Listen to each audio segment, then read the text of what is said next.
第10條呢就關於呢個嘅 pH 嘅，咁佢就俾咗下列呢 W、X、Y、Z 我哋啦。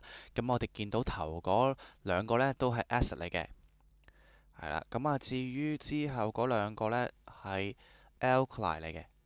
咁當然啦，如果你 arrange 佢哋in increasing order of pH 嘅話呢，當然呢 W 同埋 X 呢就一定係會比較低啲嘅位置啦。咁啊，如果係 Y 同埋 Z 嘅話，因為佢 alkali 咧個 pH 咧當然係相對上係高啲嘅。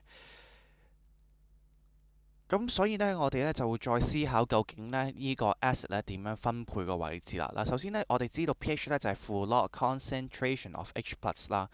咁如果真係計出嚟嘅話呢 HNO3嗰個嘅pH 呢就會係 full log，跟住乘翻個 concentration of H plus，因為每一個嘅 HNO3呢都會甩到一個嘅 H plus 出嚟。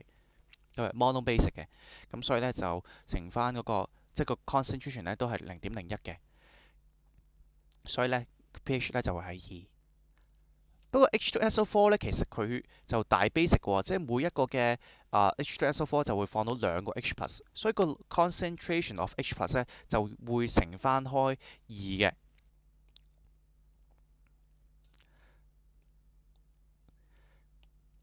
就會係1.7。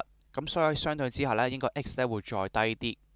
咁所以答案呢就係 X 細過 W。好啦，咁啊再去分配呢，就喺呢個嘅Y 同埋 Z 啦。咁邊個 pH 高啲呢？不如我哋諗高啲呢，即係鹼性啲係咪？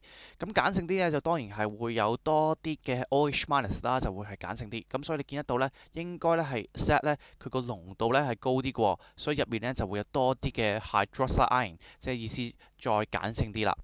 咁所以呢 Z 呢係會最高嘅，答案呢就會係 C。